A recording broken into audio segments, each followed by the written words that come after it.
नमो नमः मित्रों, मैं अंजू शर्मा संस्कृत जीवनम में आप सभी का स्वागत करती हूँ। तो मित्रों, जैसा कि हम लोग अपनी कारक प्रकरण की कक्षा में उपस्थित हैं और मेरे साथ जो भी मित्र लाइव जुड़ चुके हैं वो सभी लोग अपने मित्रों के साथ वीडियो की लिंक को शेयर कर दीजिए। तो जैसा कि हमारे साथ लाइव कक्षा में दिव्या देवी जी, अजय गौड़ हैं, सलोनी जी हैं, गौरव गौड़ हैं, विजय यादव हैं और भी हमारे कई मित्र हैं जो लाइव जुड़ते हैं। तो मैं उन सभी मित्रों से कहना चाहूंगी कि वो लोग वीडियो की लिंक को और लोगों के साथ भी शेयर कर दीजिए, जिससे कि अधिक से अधिक लोग हमारी वीडियो के साथ लाइव जुड़ सकें। तो आइए, जैसा कि हम लोग कारक प्रकरण में पंचमी विभक्ति का अध्ययन कर रहे थे और अभी तक हम लोगों ने पंचमी विभक्ति के कई सूत्रों और जो उसके वार्तिक हैं उनका भी अध्ययन कर लिया था। तो पहले हम अपनी कक्षा को आरंभ करें उससे पहले मैं सभी मित्रों से कहना चाहूंगी कि वो लोग वीडियो की लाइक कर दें, क्योंकि जब आप लोग वीडियो देखने लगते हैं तो लाइक करना भूल जाते हैं। तो आप लोग वीडियो को लाइक कर लीजिए। साथ ही साथ जिन लोगों ने अभी तक चैनल को सब्सक्राइब नहीं किया है वो सभी लोग चैनल को सब्सक्राइब करें और फॉलो करें हमारे चैनल को। साथ ही साथ आप लोग वीडियो की लिंक को अपने मित्रों के साथ शेयर कर लीजिए, जिससे कि अधिक से अधिक लोग वीडियो के साथ लाइव जुड़ जाएं। तो हम लोग जैसा कारक प्रकरण में पंचमी विभक्ति का अध्ययन कर रहे थे, तो आज हम लोग अपने पंचमी विभक्ति के अध्ययन में ही आगे बढ़ते हुए जो हमारा अगला वार्तिक है उसके विषय में अध्ययन करेंगे। तो जो वार्तिक है उसको हम लिख लेते हैं। हमारा अगला वार्तिक जो है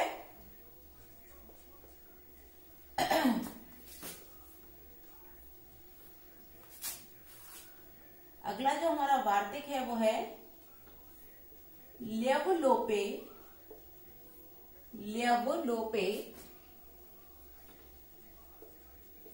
कर्मण्यधिकरणे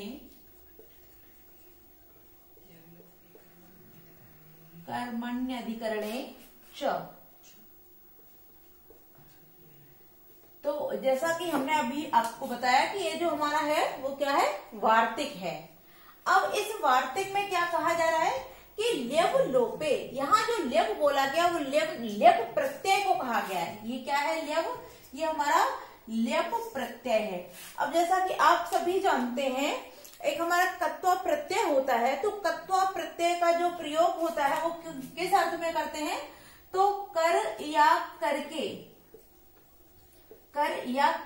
अर्थ में हम क्या करते हैं, कत्वा प्रत्यय का प्रयोग करते हैं। किंतु जब कत्वा प्रत्यय के प्रयोग में जब आगे उपसर्ग होता है, अर्थात जब किसी धातु से पूर्व उपसर्ग जोड़ा जाता है, अर्थात उपसर्ग होता है, तब कत्वा प्रत्यय जो होता है उसके स्थान पर हम ल्यप प्रत्यय का प्रयोग करते हैं।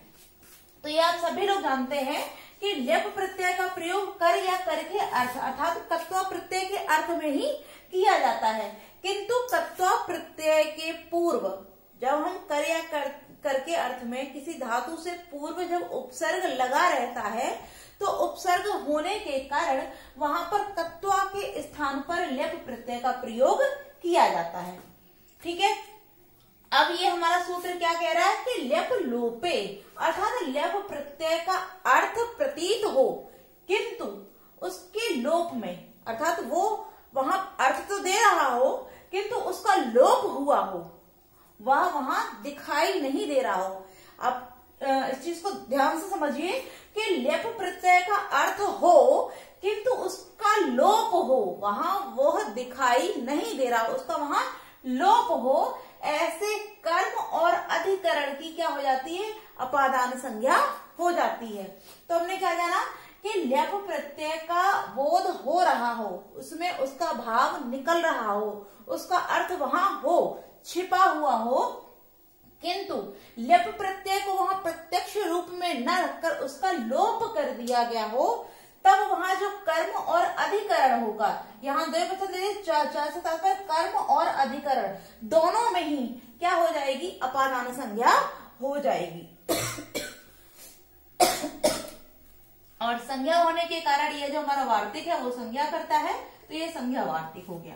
ठीक है। अब आप लोग समझ गए होंगे कि ल्यप का अर्थ होना चाहिए किंतु उसका लोप हो, तब कर्म और अधिकरण की अपादान संज्ञा हो जाती है। क्लियर हो गया। अब जो इसका उदाहरण है उस उदाहरण से हम इसको देखते हैं। जैसे कि जो इसका उदाहरण है, तो उदाहरण हो जाता है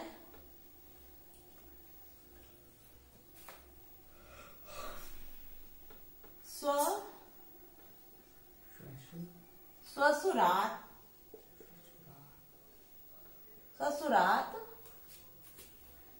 जिहेति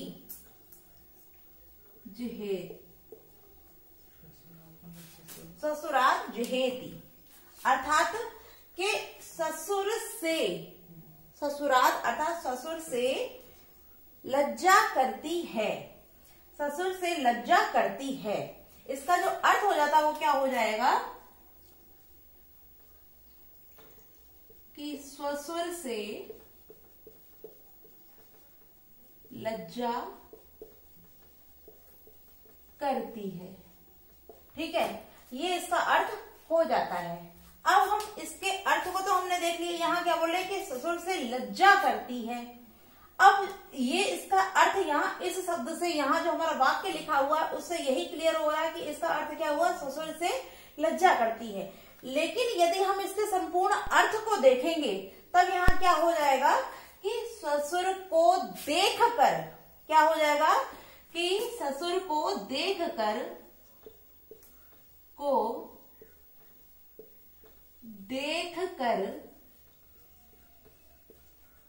लज्जा करती है।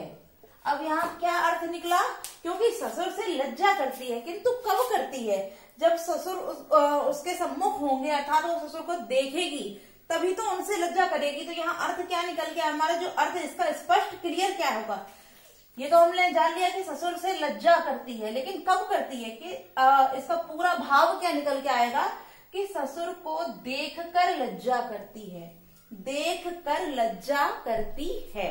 तो यहाँ देखकर जो आया है उसका भाव यहाँ है, किंतु यहाँ छिपा है।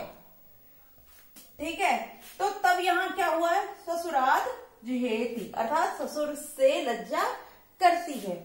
तो हमने यहाँ जान लिया, किंतु यहाँ भाव दे रहा है देखकर, तो जो लेप प्रत्यय है वह उसका भाव यहाँ है किंतु छिपा हुआ है, और छिपे होने के कारण ही यहाँ पंचमी का विधान कर दिया गया है। किंतु यदि हम इसको लेप प्रत्यय का लोप करके नहीं लिखेंगे तब इसका रूप क्या बनेगा वो भी हम देख लेंगे। तो पहले हम इसी को ऐसे ही लिखते हैं,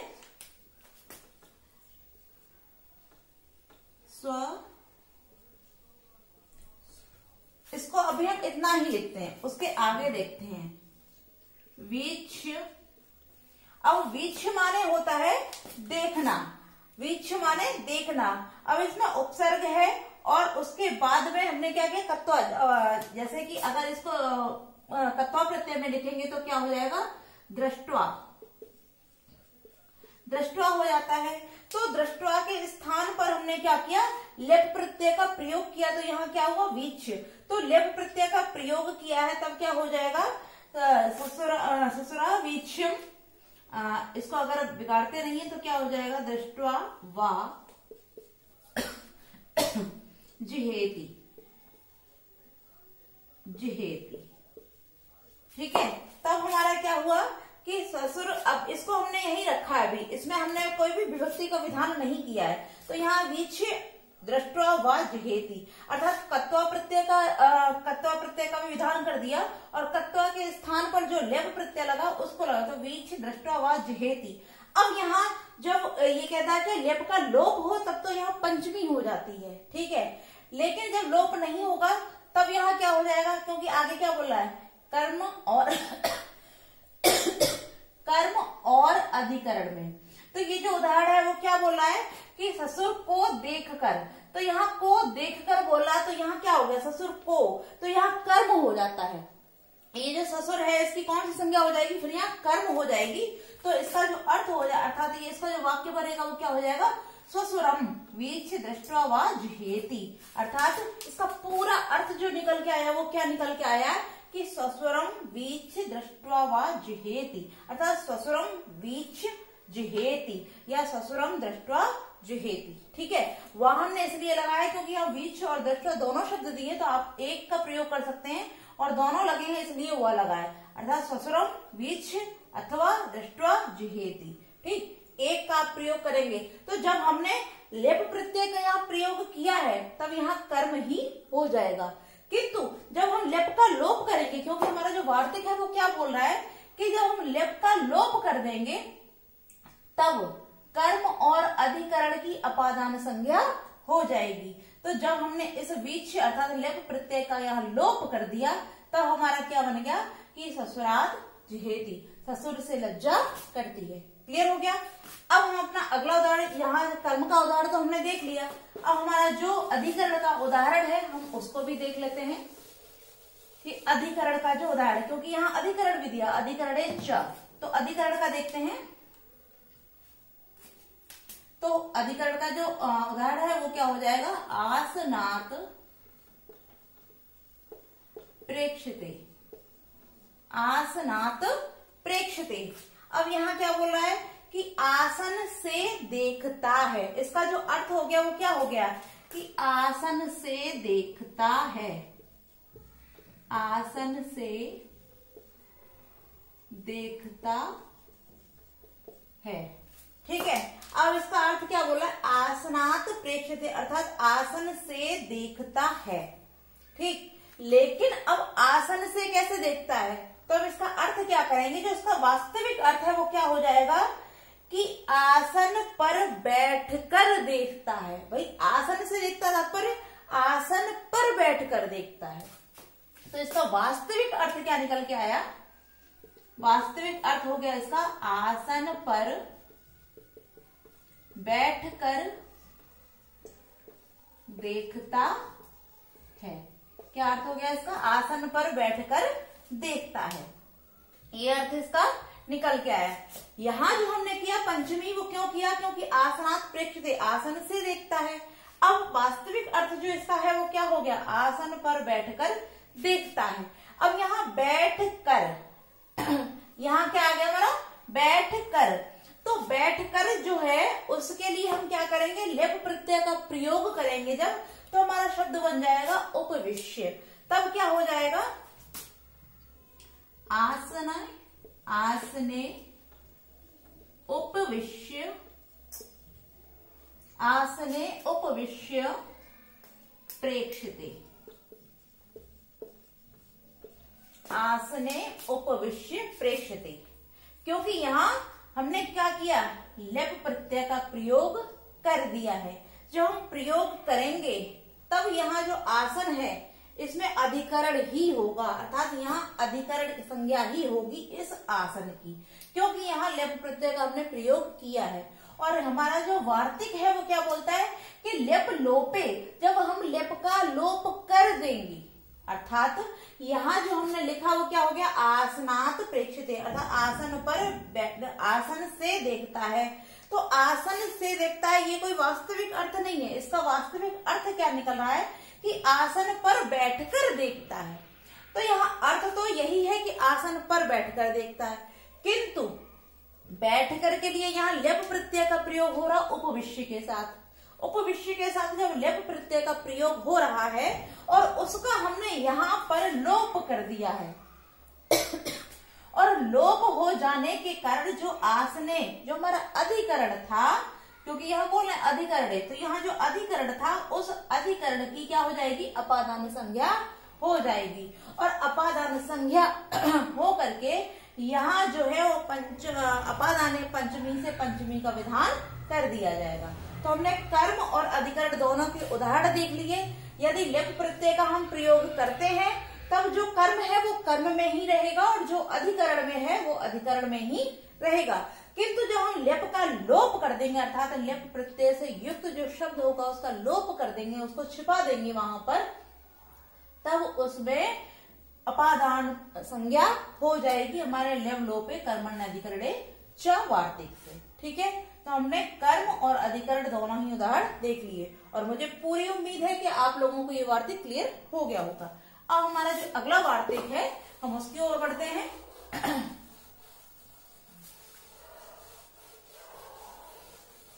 हमारा जो अगला वार्तिक है उसको लिखते हैं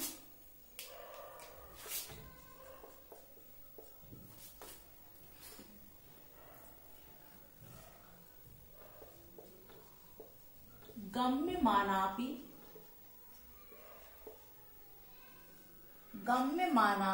क्रियाकारक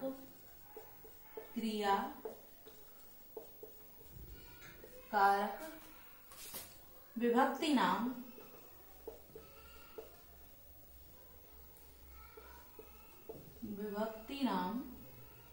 निमित्तम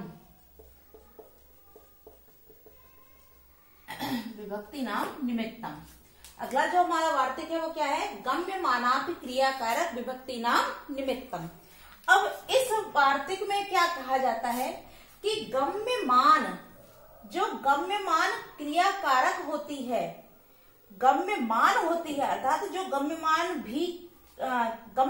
क्रिया भी कारक विभक्ति, गम्यमान क्रिया भी कारक विभक्ति का निमित्त होती है अर्थात कारण होती है, कि जो गम्यमान क्रिया है वह भी कारक विभक्ति का निमित्त हो जाती है। अर्थात कारक ही जो होते हैं, कारक ही क्या करते हैं, हमारी क्रियाएं ही क्या करती हैं, क्रिया ही विभक्ति का निर्धारण करती है। जो क्रियाएं होती हैं वही विभक्तियों का निर्धारण करती हैं। तो यहाँ क्या कहा जा रहा है कि ऐसी क्रिया जो उनमें ही हो, ऐसी क्रिया जो उनमें ही हो किंतु दिखाई न दे।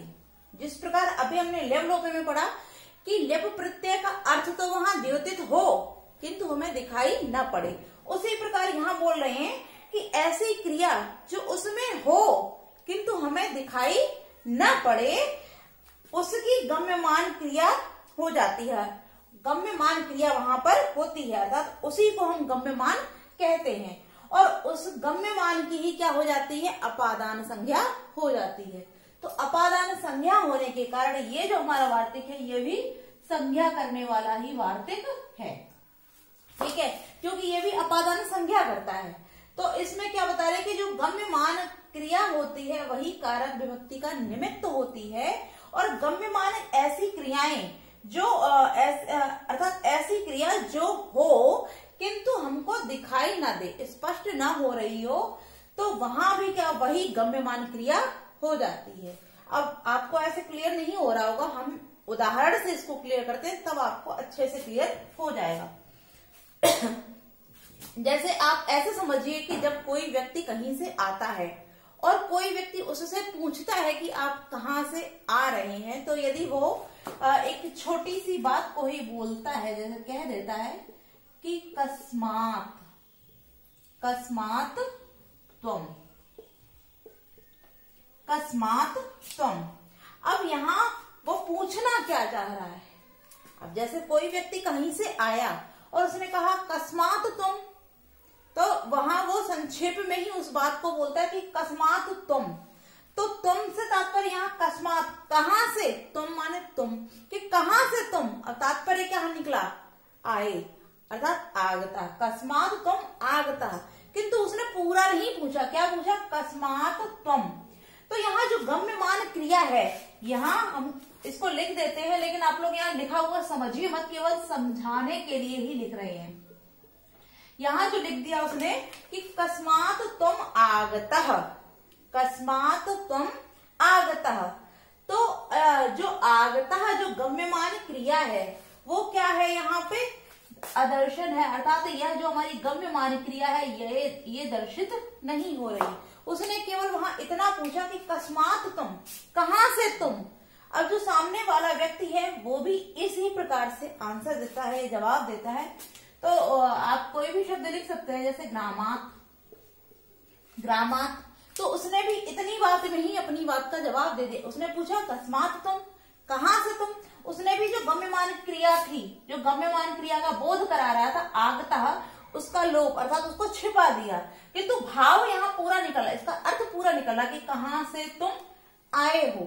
तो कहां से तुम आते हो या आए हो, तो यहाँ क्या हो गया, जो आगता गम्यमान क्रिया थी वो छिपी है किंतु उसका भाव आ रहा है।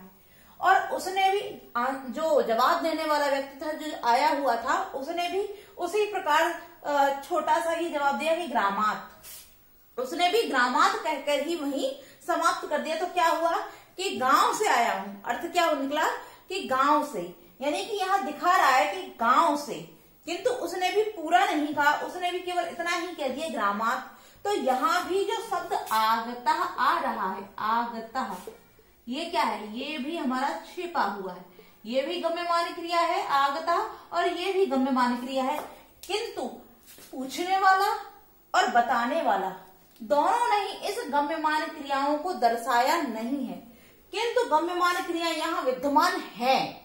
ठीक है, आप ध्यान से समझिए इस चीज को, गम्यमान क्रियाएं यहाँ प्रस्तुत हैं, यहाँ छिपी हुई हैं, किंतु उनको दर्शाया नहीं गया है। इस कारण गम्यमान क्रियाओं के होने पर किंतु दिखाई न देने पर, यही इस चीज को बोल रहे हैं कि गम्यमान क्रिया ही कारक का निर्माण करती, कारक व्यक्ति का निर्माण करती है। अब वो क्रियाएं वाक्य में हैं, जो गम्यमान क्रियाएं हैं वो वाक्य में विद्यमान हैं, किंतु अदर्शन है, अर्थात वो दिखाई नहीं दे रही।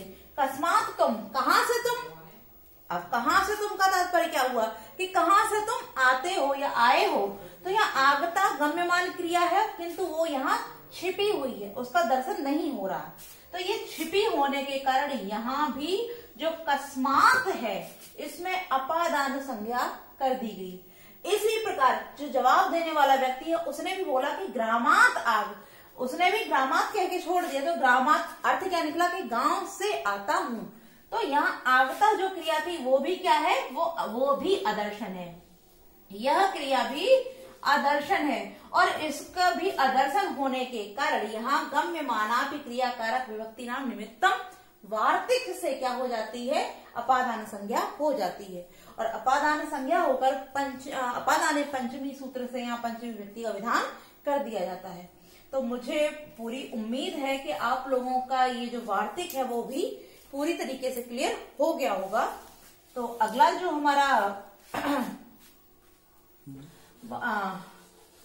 हमारा वार्तिक या सूत्र है उसके विषय में भी हम जानते हैं, उसको भी देख लेते हैं थोड़ा सा। वैसे अगले जो हमारे सूत्र है वो थोड़े से बड़े हैं, जैसे अपरिवर्जने और आंग मर्यादा वचने इत्यादि जो है उनमें कर्म प्रवचनीय संज्ञा इत्यादि के विषय में बताया गया।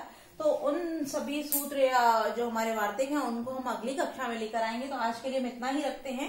यदि आप सभी को वीडियो अच्छी लगी, वीडियो को लाइक कीजिए, चैनल को सब्सक्राइब कीजिए जिन लोगों ने अभी तक नहीं किया है, और आप लोग अधिक से अधिक लोग लाइव आकर हमारी वीडियो को देखा कीजिए और अपने दोस्तों के साथ वीडियो की लिंक को शेयर किया कीजिए।